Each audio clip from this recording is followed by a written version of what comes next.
यहाँ जब हम आयुर्वेद औषधियों के साथ प्रवाल पिष्टी और कुछ औषधियों का प्रयोग करते हैं तो उसका हमने नींद के ऊपर बहुत अच्छा प्रभाव देखा है। दोस्तों एक और आपको एक इंटरेस्टिंग बात बताता हूँ। जिन लोगों को गर्मी में बहुत ज़्यादा पसीना आता है और बहुत ज़्यादा दाह महसूस होती है, गर्मी महसूस होती है, इसको हम प्रवाल पिष्टी, मोती पिष्टी को आयुर्वेद में कुछ आंवले का मुरब्बा या और किसी मुरब्बे के साथ हम देते हैं तो उसका हमने बहुत अच्छा रिजल्ट देखा है। और अभी क्योंकि च्यवनप्राश हमारे यहाँ बन रहा है तो इसमें भी हम प्रवाल पिष्टी का प्रयोग करते हैं।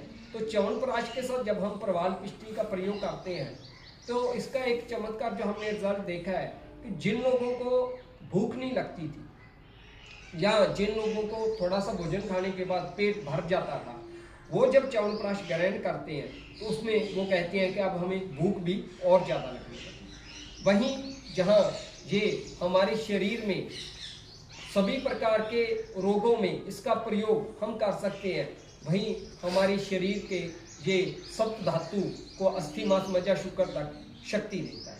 दोस्तों थोड़े से समय में मैं इसका और क्या गुणगान कर सकता हूँ। जितना मुझे भगवान ने ज्ञान दिया उसके लिए मैं भगवान का धन्यवाद करता हूँ। लेकिन आपको एक और बात बताता हूँ कि टेम्परेचर से आपको बताता हूँ, क्योंकि हर प्रकार की ये फीवर में काम करती है। एक बार मैं कन्याकुमारी घूमने गया तो वहाँ पर एक स्वामी विवेकानंद जी का आश्रम है, तो वहाँ पर मैं ठहरा हुआ था। वहाँ पर मौसम बहुत अच्छा था। तो मैं एक वहाँ पर स्वामी जी थे तो मैंने उनसे पूछा कि यहाँ पर जहाँ 3 समुद्रों का संगम है, प्रशांत महासागर, हिंद महासागर, वहाँ पर ये जो मौसम है ये मन मोह है, तो इसका बेनिफिट बताइए। तो उन स्वामी जी ने बताया कि जिन लोगों का बुखार 99 डिग्री या 99.5 डिग्री हर समय रहता है और कोई भी दवाई लेने से नहीं ठीक होता, वो यहाँ पर कुछ दिन अगर और ठहर जाता है तो उसका जो बुखार है कि टेम्परेचर है वो नॉर्मल हो जाता है। तो तब मुझे प्रवाल की याद आई, तो मैंने उनको कहा कि आयुर्वेदा में भी एक रत्न है जो 99 डिग्री टेम्परेचर को तो ठीक करता ही है, साथ में शरीर को बल भी देता है। तो स्वामी जी ने कहा कि दोनों रचना ही भगवान की है। तो मैंने कहा स्वामी जी ये आपकी बात बिल्कुल ठीक है। अभी इतना गुणगान जो मैंने भगवान की कृपा से आपको जो दिया, मैंने आपको दिया है, फिर भी कुछ कमियां अगर रह गई हो तो मैं आपसे क्षमा चाहता हूँ। और एक किस्सा बताता हूँ। एक बार आयुर्वेदा के बारे में, क्योंकि एक बार पेशेंट को मैं मेडिसिन दे रहा था, तो वो पेशेंट जब उसने मेडिसिन ले ली तो उसने कहा डॉक्टर साहब एक आपसे बात पूछनी थी, इस औषधि का कोई बुरा प्रभाव तो नहीं है। मैंने कहा नहीं भाई, आप इसे बेफिक्र होकर प्रयोग कीजिए, भगवान की कृपा से आप ठीक हो।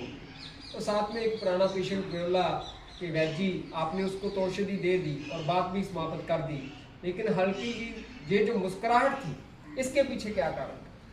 तो मैंने कहा नहीं, बस ऐसे ही बात बोल दी तो मुस्कुराहट आ गई ऐसे ही। नहीं, कहता कुछ तो कारण था, आज बताइए।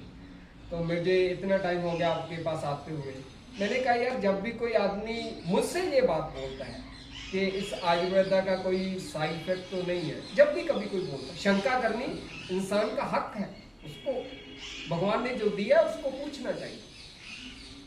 तो मैंने उससे कहा कि मुझे एक शेर एक याद आ गया, ना जाने कौन सी शिकायतों का हम शिकार हो गए, जितना दिल साफ रखा उतने हम गुनाहगार।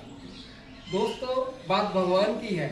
मैंने उसको कहा कि भगवान भी ये शेर बोलता होगा कि ना जाने कौन सी शिकायतों का हम शिकार हो गए, जितना दिल साफ रखा हम उतने गुनाहगार। मैं क्या आयुर्वेदा के ऊपर क्वेश्चन अगर किसी ने उठा लिया तो कोई बात नहीं, लेकिन भगवान भी तो कुछ बोलता होगा ना इन बातों को सुनकर। उसने कहा वैद्य जी आप तो मुस्कुराए, लेकिन ये जो शेर था ये भी मुझे जब भी आपकी याद आएगी तो ये मुझे मुस्कुराने की एक वजह देगा।